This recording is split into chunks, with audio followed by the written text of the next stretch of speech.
Good afternoon, everyone, and welcome to the EVPA webinar, Commit Time, Not Only Money, How Social Organizations Grow Through Non-Financial Support. It's a pleasure to welcome all of you for this session today. My name is Elena Balestra, and I'm Training Manager at the European Venture Philanthropy Association, speaking to you from our office in Brussels. Before we dive into the topic of today's webinar, I would like to address a few housekeeping rules. Throughout this session, you will be able to open or hide the control panel, which is the console that appears on the right-hand side of your screen. Note that the control panel automatically collapses when it's not being used, but you can keep it visible via the View menu on the top. In the Join Audio section of the control panel, you should tick the microphone and speakers option if you are joining the webinar through the internet. If you're using the telephone rather than the VoIP, you must choose Telephone to receive the PIN to access the audio. If you encounter any technical issue, please don't hesitate to contact my colleague Claudia. You can find the number to reach her here or on our website. After each presentation, we will welcome 1 or 2 questions from the audience. For more, at the end of the webinar, we will have a Q&A session during which our panelists will answer your questions. If you do have a question, don't hesitate to write it down in the question section of the control panel, and this throughout the webinar. Please do not forget to clearly mention to whom you would like to address your question. Written question will be directed to the panelists during the Q&A time. If for some reasons your question has not been answered during the webinar, feel free to contact us via email afterwards, and we will do the necessary follow-up. You can also use that question session to let us know about any technical problem while connected to the webinar. Since the number of participants to this webinar is really high, we are keeping all participants muted. Last but not least, note that this session is being recorded and you should be able to watch the recording and consult this presentation as of next week on EVPA website. Now that these housekeeping details are clear, I think we can officially launch today's webinar, Commit Time, Not Only Money, How Social Organizations Grow Through Non-Financial Support. To kick off this webinar, we are very pleased to welcome Adele Blackbroad from the Social Business Trust. Adele is the CEO and co-founder of Social Business Trust. Adele has an extensive experience in venture philanthropy and how to provide value through non-financial support. We are also very pleased to welcome Katinka Greve-Leiner today.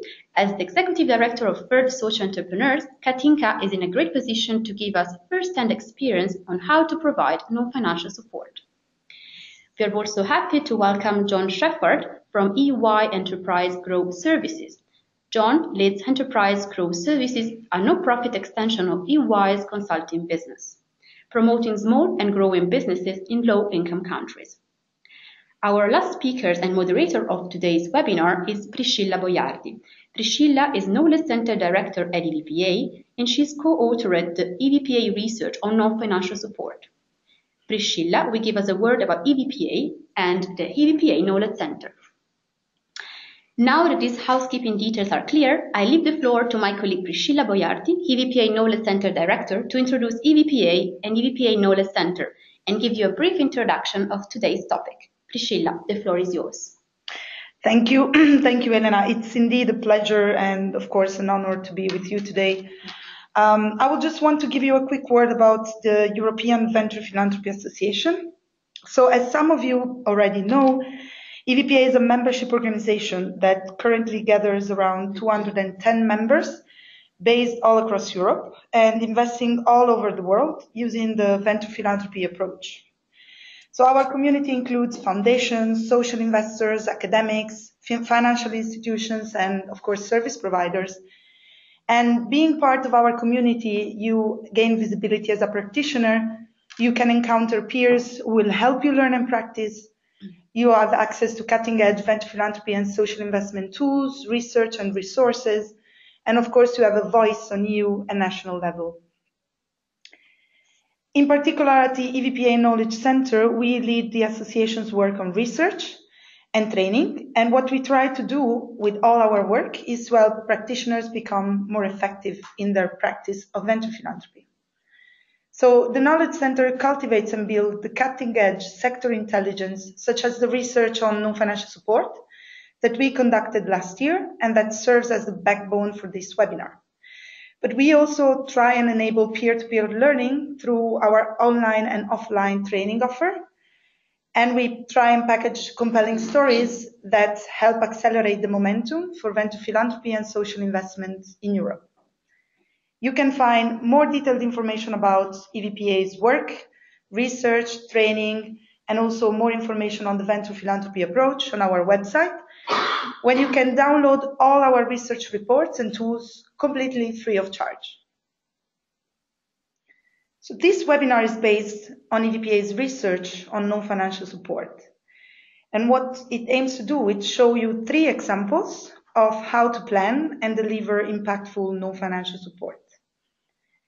EVPA defines non-financial support as the support services that venture philanthropy organizations offer to the organizations they support, which in general we call social purpose organization, to increase their societal impact, organizational resilience, and financial sustainability, which are the 3 core areas of development of social purpose organizations. In order to help venture philanthropy organizations, so all our members, to tackle the challenges of planning and delivering, but also valuing non-financial support, EVPA has developed, together with a group of experts on the topic, which I would like to thank once more for their commitment, the 5-step model for managing non-financial support that you can see on the slide. This is the non-financial support process, which is a schematic way to look at how venture philanthropy organizations and the social organizations supported, so charities and social enterprises that receive the financial and non-financial support of the venture philanthropy organization, can work together to develop and implement a plan to deliver non-financial support. Each step provides concrete recommendations and guidelines, as well as practical tools designed to facilitate the work of the venture philanthropy organization together with the social organization supported. You can find more detailed information about EVPA's 5-step process to plan and deliver non-financial support and practical tools through the links that are indicated below. And in general, you can find more information on our website in the Knowledge Center session. So with all this in mind, I think we can officially give the floor to our practitioners. The first one is Adele Lakeborough from Social Business Trust, who will present Social Business Trust's model of non-financial support and will guide us through it with a practical example. I just want to remind you that after Adele's presentation, we will take 1 or 2 questions depending on how much time we have, and then we will have a longer Q&A session at the end of the webinar. So Adele, the floor is yours. Well, thank you very much, and good afternoon, everyone. At Social Business Trust, our priority has been to find outstanding social enterprises that want to grow and scale up. And in order to do that, we feel that they often need not only cash, but also non-financial help and support with the real skills of business. So what we have sought to do at the Social Business Trust is find outstanding first-class businesses, as you can see on the slide, and some big names there: Bain, Clifford Chance, EY, Permira, Thomson Reuters, Credit Suisse. And these companies can give money, of course, but more importantly, they can give their people's time. Because what is standing in the way of many social enterprises growing is lack of skill, as well as, obviously, the need for targeted grants. So out of about 15 million pounds worth of in-kind expertise and growth capital, the vast majority of that is coming from non-financial support. So we're looking for something very focused, and we also want to measure what we're doing in order to assess where we have most impact. And interestingly, over time, particularly as you begin to work with the social enterprises, you see more and more the effect of the non-financial support really racing ahead of the cash support. Next slide, please. So when we think about what more we can do than write a cheque, we feel that it's best to analyse and really drill down into the detail of what these social enterprises can achieve and really to track their growth in particular. So we look at these types of things, these measurements, like how many people did the social enterprises themselves employ when we start with them, and how does that figure grow? You could look at the beneficiaries. At the moment, we will have worked with, through our social enterprises, 750,000 beneficiaries. The number of social enterprises, actually, we're higher than the number of 13. It's now 20 and rising. So the program itself is extending, and we're able to work with many more social enterprises than we did at the beginning. So what we feel out of the £9 million in cash and actually in kind is that we are able to make a real tangible difference to the social enterprises to enable them to grow. Next slide, please. So here's a good example of what we've been able to achieve with one of our social enterprises. The Challenge is a very exciting social enterprise that started in the year 2010, really. We met them just at the end of 2009 when they had just completed a pilot. They're about working with young people aged 15 to 16 and bringing them together in an activity during their school vacation in the summer. So this is young people who are coming together in groups of usually 10 to 20, and they are socially mixed. And this is something that doesn't happen very much in the UK, and I know it's a problem right across Europe. Therefore, we are targeting young people to mix with people from a private school, wealthy background, with those from a poorer background, high achievers and low achievers. And the idea is to get them to go on an outward bound, a physical activity program for 1 week, and then to come back and do a community project in their community for about 3 weeks. And this program was championed by the government, and they wanted this program to roll out across the UK. And there were quite a few providers of this program, and the Challenge was a new organisation specifically created to do this piece of work.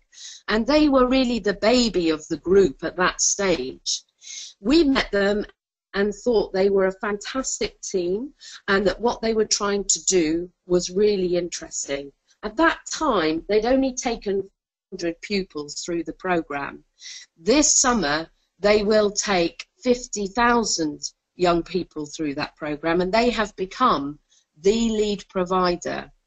They would tell you that one of the only reasons that they've been able to get to this scale is because they've been able to have, yes, some cash from us, but more importantly, the in-kind support. And that's included all of our partners in this particular case. So we've been able to help them with an ambitious strategy for growth. And we've been able to negotiate with the government to move from 1-year contracts, which was actually very hard for a very fast-growing organisation that has seen an average rate of growth of 56% every year during this time that we've been working with them in beneficiaries. So it's been a very ambitious program, and as you can see from the slide, the different interventions have made this enormous difference to them. I recognise that I will already be running out of time, but in terms of the lessons that we have learnt, I think one of the key things is that so often people think within a business they can just go out and volunteer in a social enterprise or voluntary or charitable organisation.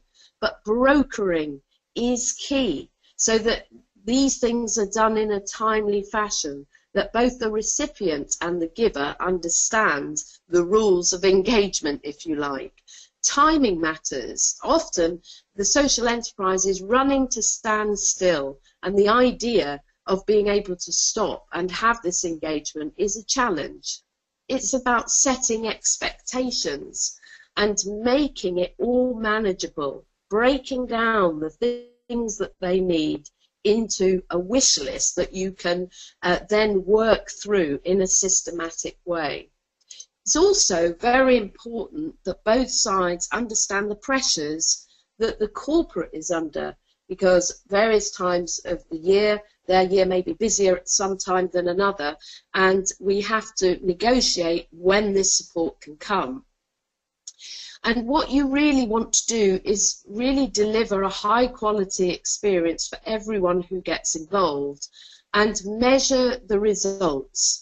At SBT, we've actually created our own currency so that we can explain to both sides what their in-kind and financial support is really worth. So it's something that's increased in its importance over the last actually 11 years that I've been involved with the programme. Enough from me. Any questions I'd be very happy to answer.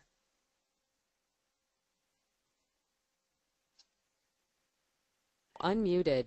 Thank you very much, Adele, for this very engaging presentation. I think you gave us a very clear view of what social business trust is doing. So I will just, I see we have one question from the audience, and then if there is any other question, we will then take them during the final Q&A session. So the question is from Juan Carlos. So it's, what do you mean by common currency? So I think this is referred to your last lessons learned, measure results using a common currency. I think the question is, what do you mean by common currency? Yes, so I think many in the audience will know Unmuted. it's actually quite difficult to get an agreement on social impact measurement. And so whenever we start to work with a social enterprise, we do it on an individual basis, actually to state what we are going to measure.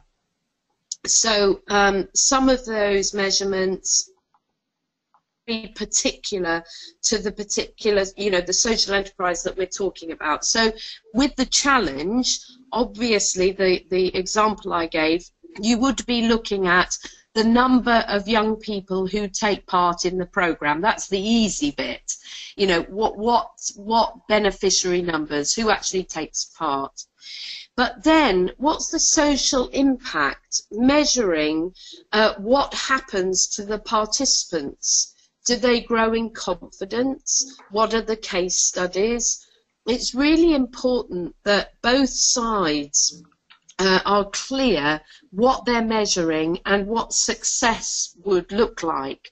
And then for the in-kind support, it's actually tracking who has done what at which stage in the social enterprise growth and experience. The other thing that we had ourselves to work out was a common currency in terms of the value of the in-kind support, because each company pays their staff different amounts and it could become overcomplicated. So we have a very simple system here where someone is valued for a day's work either at £5,000, £4,000 or £2,000 depending on their seniority. So you can actually go back to the social enterprise and say, this piece of work that was done by Bain, for example, is actually worth X amount of pounds, because I think a lot of the time we don't always value the in-kind support as much as we should do.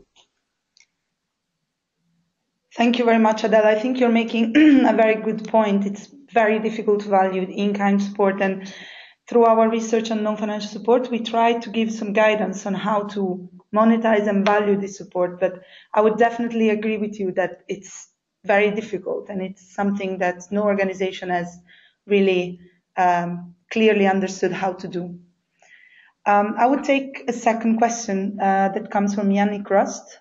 So the question is, hello Adele, many thanks for your kind presentation. One question with regards to the in-kind support. Based on your experience, which type of services of your partners, for example, legal or financial, has had the greatest impact on your clients with regards to their capacity building? I would say, obviously, that all of them are contributing very important things for the social enterprises across the board.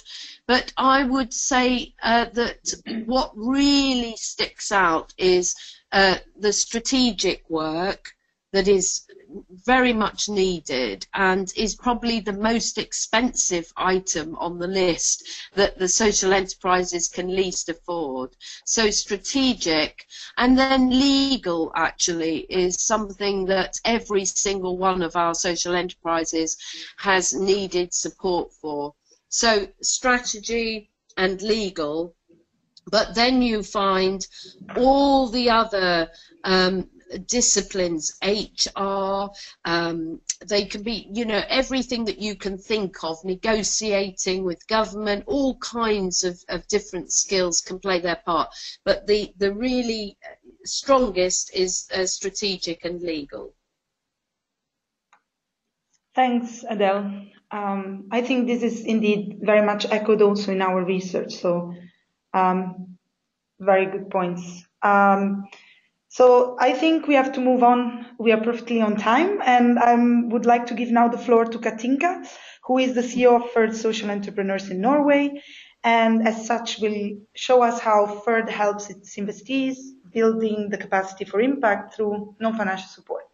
So Katinka, the floor is yours. Thank you. It's good to be with you. I would like to first say that what we do in FIRD Social Entrepreneurs is investing in social entrepreneurs that has new solutions for children and youngsters. And that means we're working with companies that are really small and really early stage.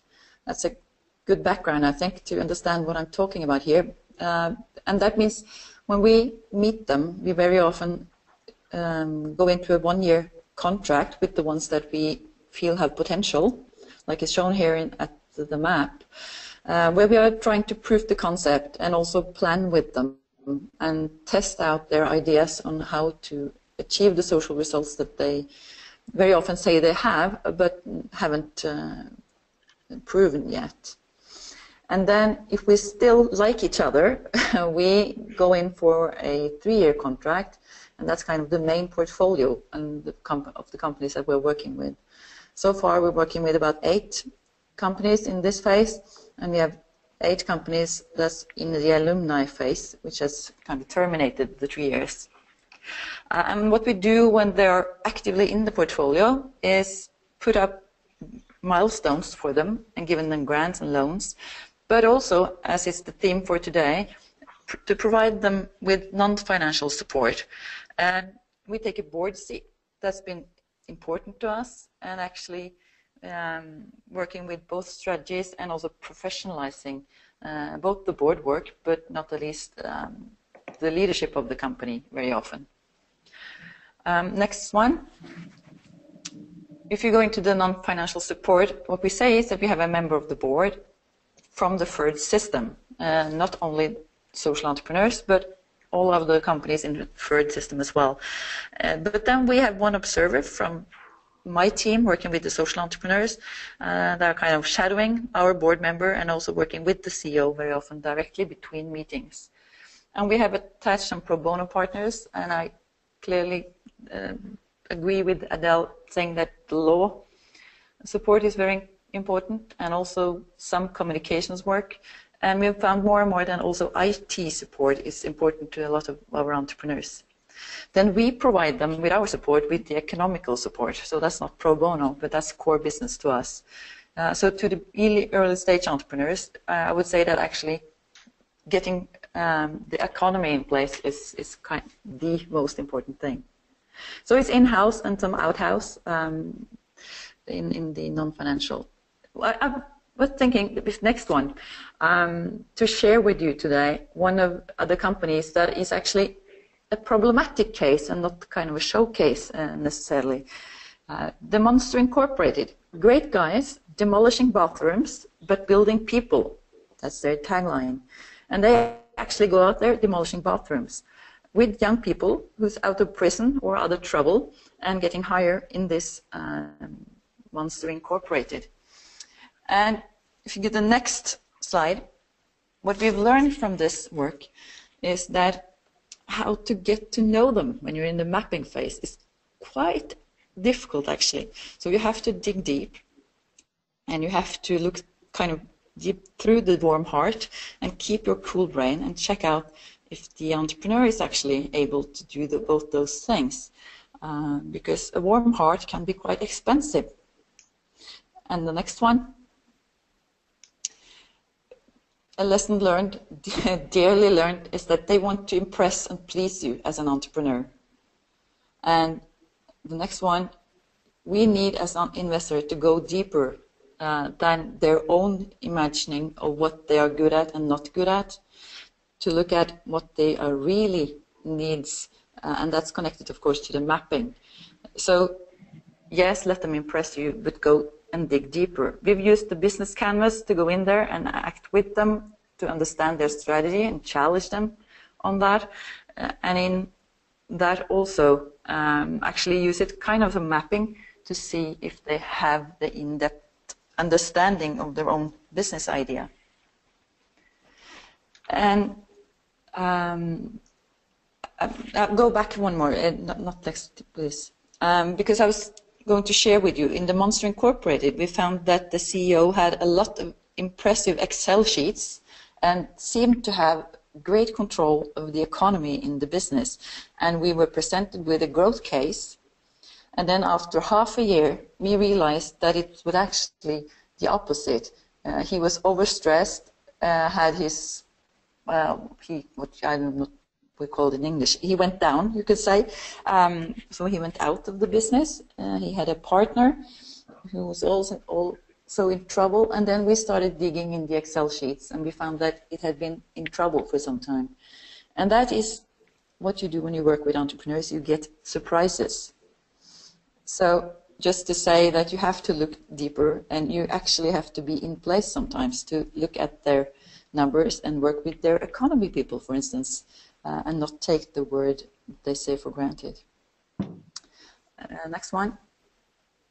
And then we've learned dearly as well that if you present money as you do as an investor, you are attractive and the money are attractive, and they can actually divert the attention. So we've started giving smaller portions of money out through milestones, not to get the entrepreneurs too attached to the money, but actually being more interested in the non-financial support, which we find are maybe more actually interesting and valuable to them in the long run. So they need to have some basic knowledge that we can provide them with or help them out with to build at least in the market and strategy field. But we also need to get them to focus on their own business models and not only in how they can achieve or get the next million in support from investors or from other good givers. So to keep them on track in their business ideas and proposals, that's quite interesting to us at least, and challenging. And in working with them, to be able to clarify that they are aligned with their ambitions and goals, and that we agree on them and get the real trustworthy answers from them, that's really important. And it's a challenge just to share that with you. Next one, how did we deliver in working with them? It's very, very difficult to get straight answers from people that you invest money in. We had a case the other day as well.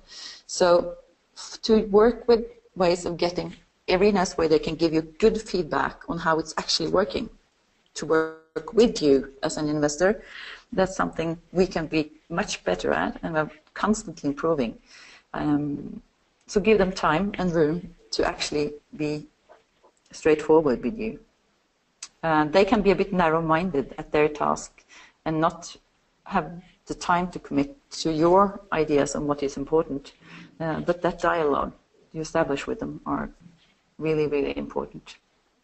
So to the last learning, they said, how can you as an investor go in there and with all your knowledge, all your pro bono, you have to be careful not to take over and to overwhelm them with all the knowledge that they are presented to.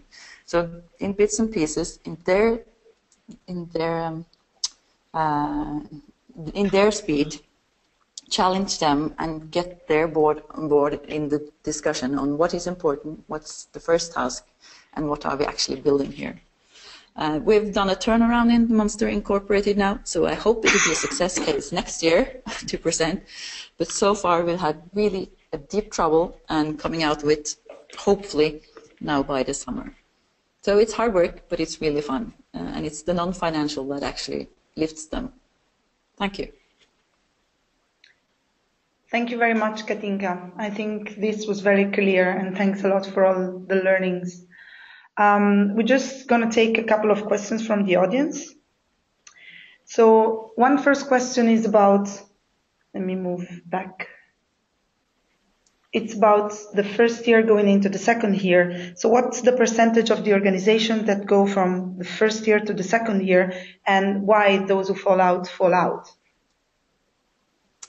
That's a statistic that's really difficult to answer because we introduced this first year base only 1.5 years ago. And so far, it's actually 50% that do not go on from the first year. So we see that's a tough job for us to actually say to the companies that we've done a good job with you this year, but you're actually not there yet to go into the portfolio. Yeah. So to be precise on what we are actually demanding in that first year and the clear risk of not go on with the 3-year period, that's important to us. Thank you. Then there is another question about, wait, let me find the right slide. So you say that you have active in-house and non-in-house. So what's provided in-house and what's provided through external providers? We are providing these observer to the board, which means that we are doing a lot of kind of mentoring or coaching with the CEO from my people in the team.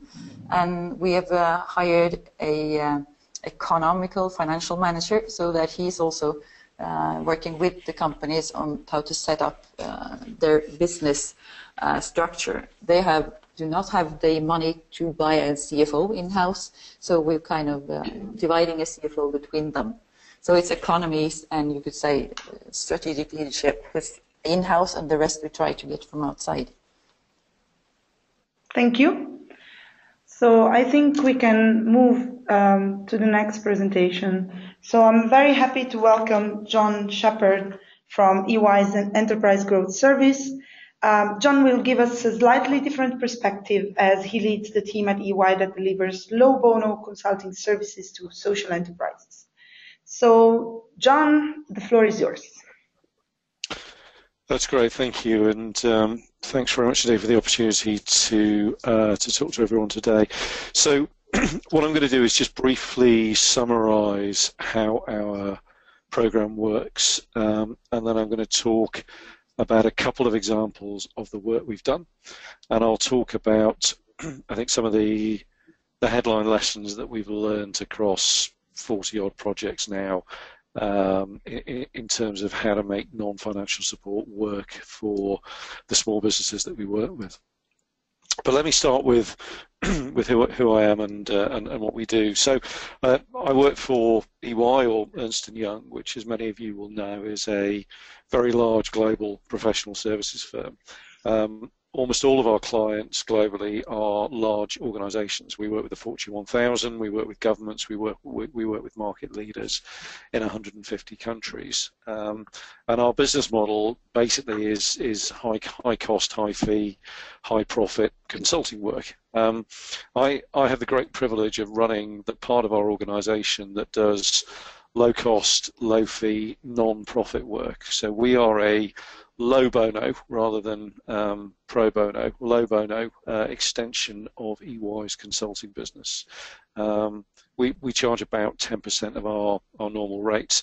And the reason for doing this, well, there's really two reasons. The first is that we think it gives us greater ability to scale the program inside our business. If we're recovering an element of our costs, it is frankly easier for me to get people, our best people, out of EY from whichever country they come from, and deploy them for several months at a time to work hands-on, full-time with social impact businesses. The second is that while I think that a pro bono model can be very effective in some circumstances, and Adele talked about legal work in particular, and some elements of sort of short intervention strategy work. We feel that the sort of work that we do, which is about driving sustained change into businesses, which takes months, and generally our projects last between 3 and 6 months, we find that if investors and enterprises have a bit of skin in the game, in other words, they are paying an element of fees for our people, that it focuses their minds on pointing our people at the most strategic challenges that the enterprises face, and focuses on engaging with them fully when they're there. We seem to have skipped over a slide, guys. Can you just go back to the previous slide? Yeah, thanks. Okay, so that's what we do and why we do it. The businesses that we work with are they're essentially social enterprises in low and middle income countries, but we try to work with the absolute world leaders, and we generally find them through impact investors. So Acumen, for who many of you will have heard of, is one of our best partner organisations, but other networks, foundations, NGOs, and corporates and so on. But we want to work with the world's leading social enterprises across a range of sectors: water and sanitation, education, healthcare, off-grid power, and so on. And then I think the final point to make is that we are entirely demand-led. So this is really just an extension of our consulting business. And like all good consultants, what we try and do is start with our clients, start with their unique context, and start with the particular problems that they need solving or the opportunities they need help in exploiting. So we tailor projects to those specific circumstances and problems, and we deploy EY people with the right skills and experience to work hands-on, and we scope and manage and support the projects and give them partner or director oversight in exactly the same way as we would any other EY project. We just do it at a 90% discount. So that's the program in a nutshell. Could we move on to the next slide? Great, thank you. So in terms of the themes we see around what sort of non-financial support organisations need, as I just said, every organisation is different, right? And they've all got their own problems, their own challenges, their own unique context. So every project is different, but there are common themes that we see. So let me talk for just a couple of minutes about the main themes that I would pick out, and I'll tell you as I go through about some of the businesses that we've worked with. So one of the clear areas that organisations look for help in is on strategy, and also on developing cases for external investment. Many of our clients, impact investors, see themselves as providing catalytic capital, and quite a lot of the work we do is around working with enterprises that they support in order to attract, let me say, more risk-averse capital in later on. And that's about sharpening strategies, it's about creating more scalable financial and operational infrastructure for the business, it's about clarifying business plans and helping enterprises think through what is it that investors will want to see in a business before they commit to it. And a couple of examples of those. One was, I think somebody mentioned earlier on the business model canvas. As a result of a session I ran actually with an Acumen investee who are a solar business in Rajasthan in northwest India, using the business model canvas, the CEO realised that there was a whole set of customers that she hadn't really thought of as customers before, and as a result of that there was a fairly significant change in her strategy that led to a 5-month project where we actually and the Acumen team worked jointly to rethink to some extent the strategy as a business, but also how she connected with that other group of customers and understood on a day-to-day operational basis exactly what those customers thought of her and her channel partners and her products. And on the case for external investment side, we're working with an agriculture business in Zimbabwe at the moment, helping them think through whether a strategic pivot that they want to make from. I won't go on about the details, but they're essentially pivoting their business to focus more on providing a web platform for smallholder farmers, and we're helping them think through whether that pivot makes sense in the context of their capabilities as an organisation and the market in Zimbabwe, what capabilities they need to execute on that strategic pivot, and on behalf of the investor that we're working with, what's the investment that's actually going to be required to make that happen. One of the other areas that we find is a common theme amongst our projects is cash flow. Right, small businesses are often short of cash, and actually the 2 photographs on the slide here are from an industrial products company in Ghana, which we work with, which had a very strong revenue growth, very promising market, but was managing its working capital pretty poorly. And this photograph of a warehouse here, all neatly stacked shelves, actually the reality was that they didn't know what was on those shelves. And we were able, in a 3-month project, to significantly improve their working capital. We gave them $1 million a year improvements in their cash flow by just improving their ability to manage their receivables and their inventory. So that's quite a common theme: cash flow, working capital. Another common theme is reliable and timely information with which to manage the business. So this is, I think, a very, very common factor as small businesses grow. When you're small and you're nimble and there's a small team and not many customers, it's pretty straightforward to manage the business, and you can do it, on the back of an envelope and on spreadsheets. Organizations frequently reach a point where the scale and complexity of their operations is such that all of a sudden the spreadsheet doesn't work, and they're taking a month to close their books. They're not really generating the operational data which is going to allow them to make timely, sensible management decisions. And we help with that. We help them generate that information. We help them with scorecards. We help them focus on the KPIs that they really need to manage the business. And in some cases, and we've done this with a couple of businesses, we help them choose their first big enterprise resource planning system.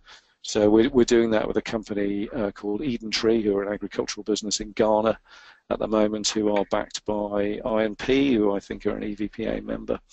And we recently completed that work with a business called Ethio Chicken, who I probably don't need to explain are a poultry business based in Ethiopia.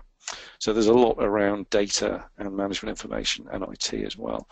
And then finally, and again, I doubt this will be a surprise to anyone on the call, there's a huge amount of work that needs to be done around helping businesses attract, retain and develop talented people, particularly at the sort of second tier of the organization, CFO, COO, and so on. And again, a sort of scale and complexity point, it's easy to reach a point where actually your team is now sufficiently large that you are starting to lose the ability to set targets for them which tie collectively back to the overall objectives of the organisation.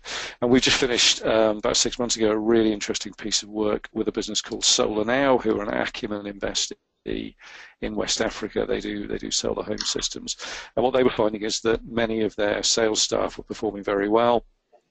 Many of them, frankly, weren't, and there was a whole bunch of reasons behind that, but we were able to dig into it and essentially do two big things for them. The first was to restructure the balance between base pay and bonuses. So base pay was too low, and lots of the sales staff were moonlighting and taking second jobs, and the bonuses were high, but largely seen as unachievable.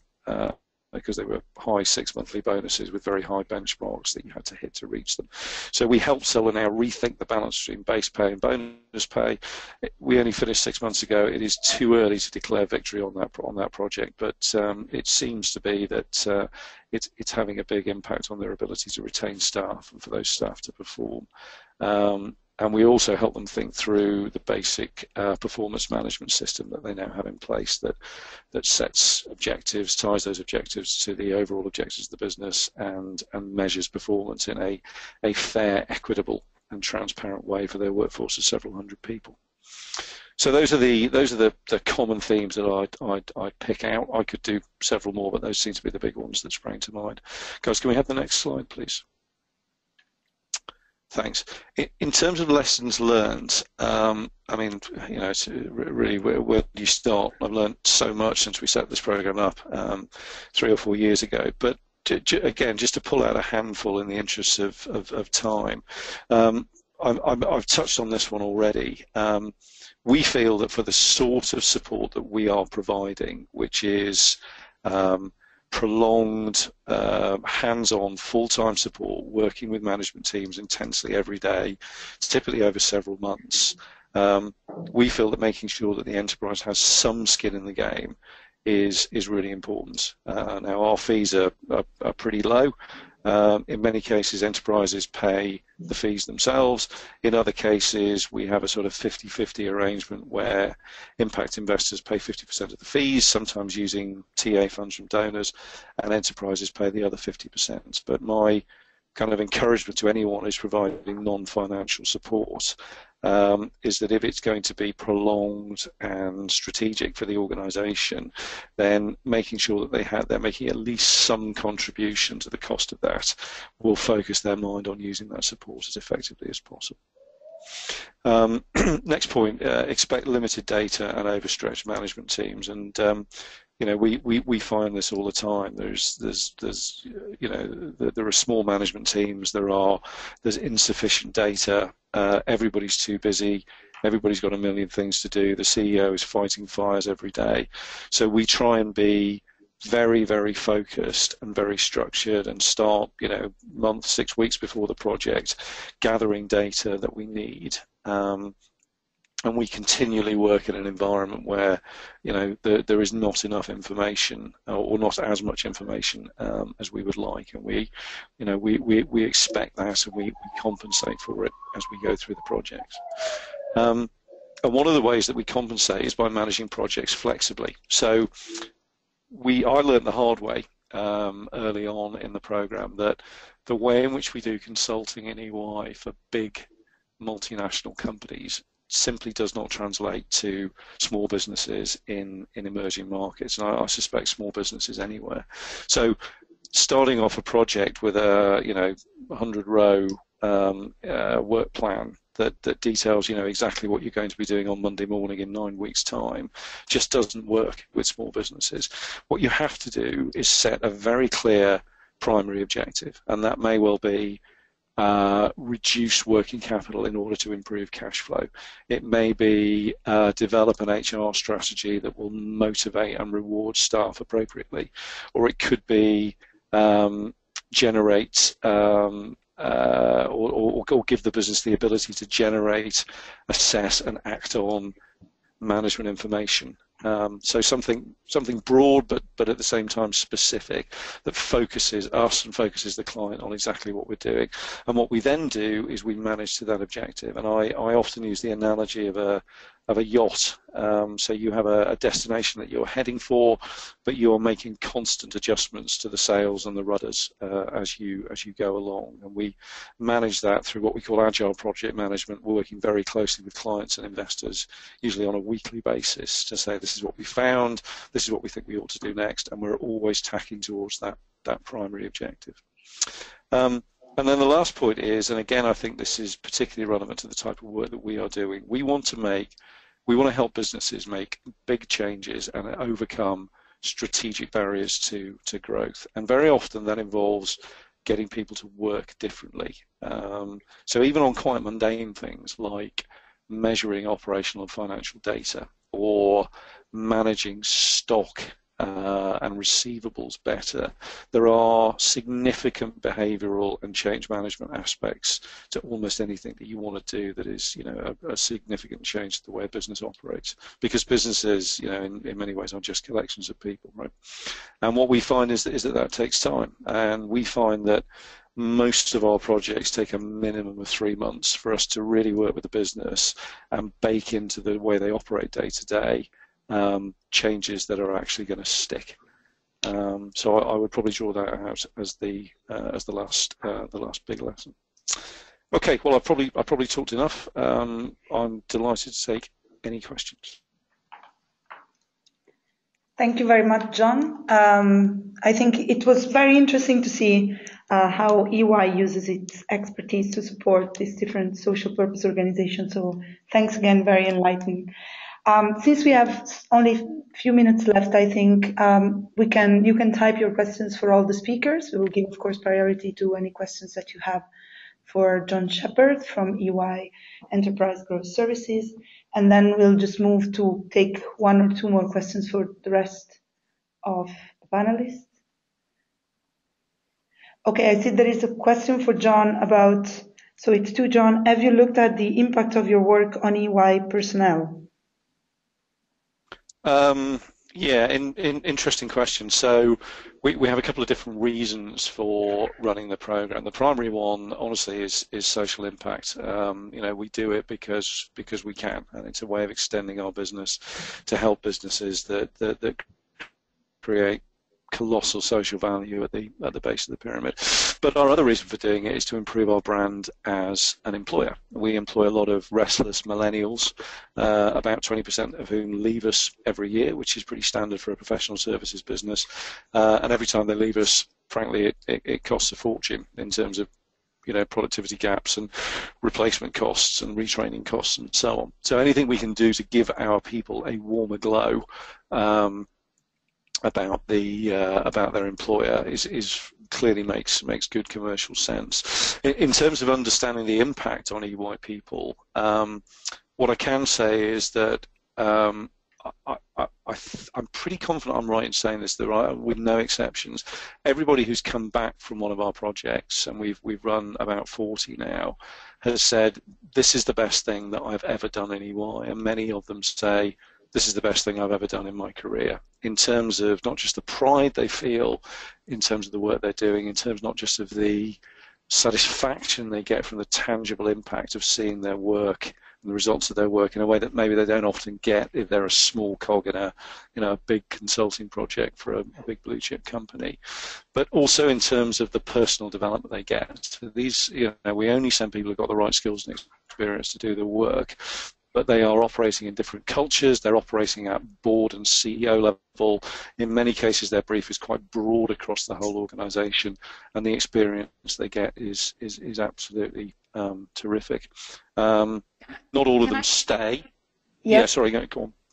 No, I just think I would strongly support that, because that's also my experience with the deferred system, that the people who work normally with other kind of issues and also are using their competence with social entrepreneurs or social businesses, they are really grateful, and it helps definitely build the company as such. And that's the same thing that the pro bono partners are giving us feedback on, is that to them this creates value definitely internally.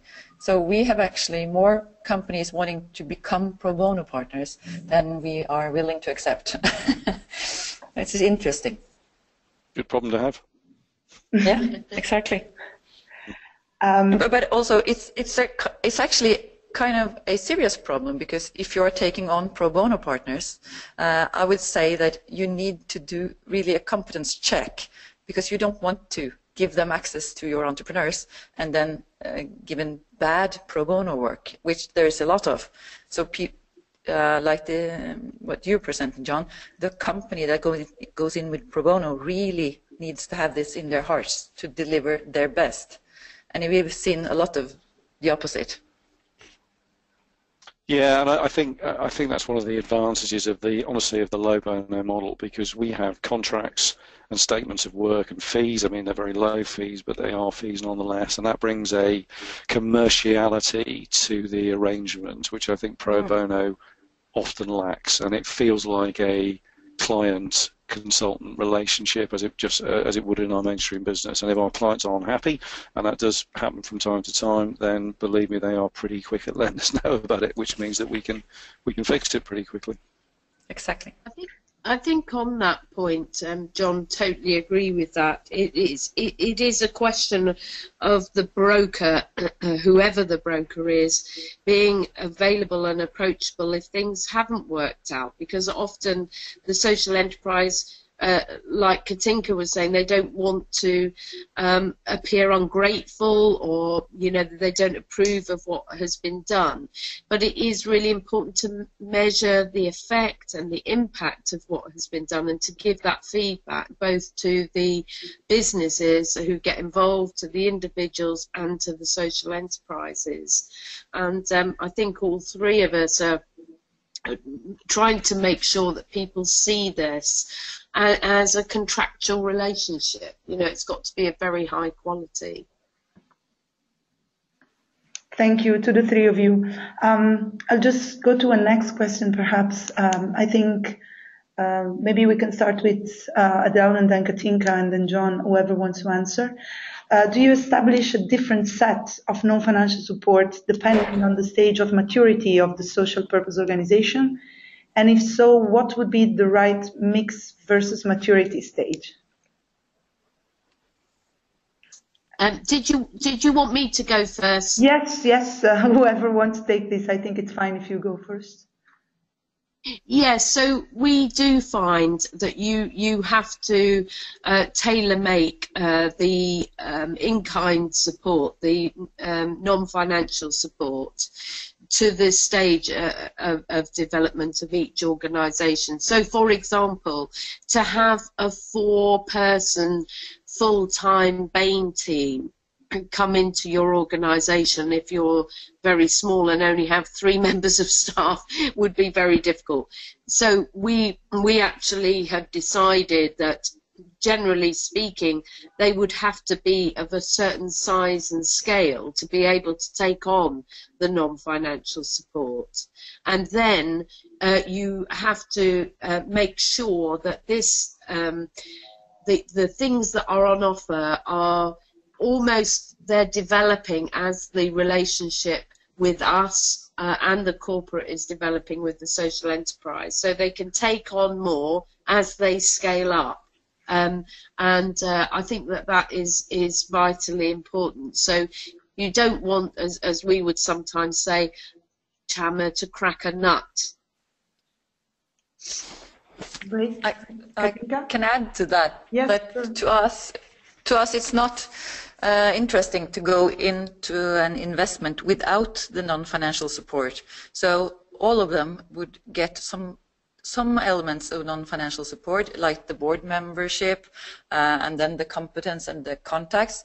But some of them are quite self-sustained, so that they, in the phase they're in, wouldn't need that much, and then we are not pushing it on them. So it's definitely tailor-made, even if it's really early stage.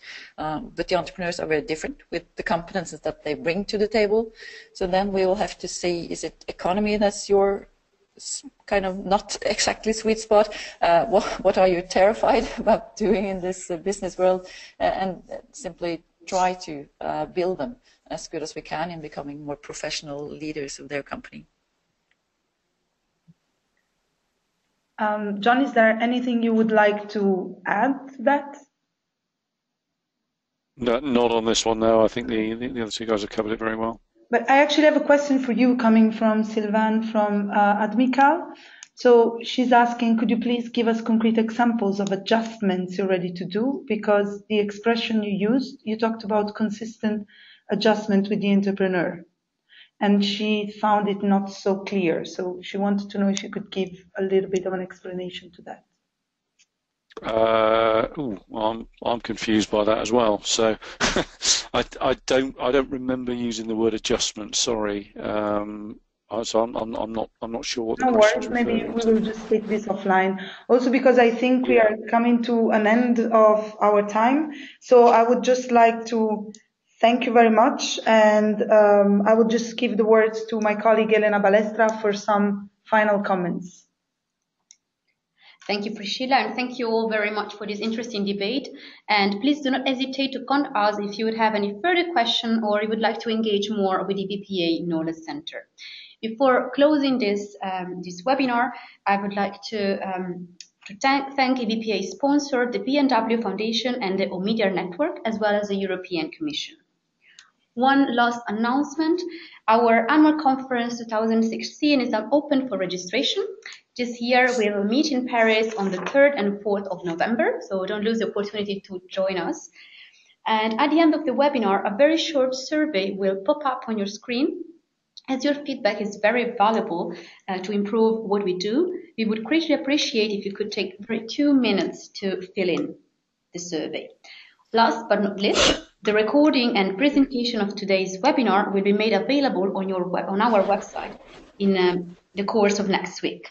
Thank you all very much. Stay tuned and thank you again.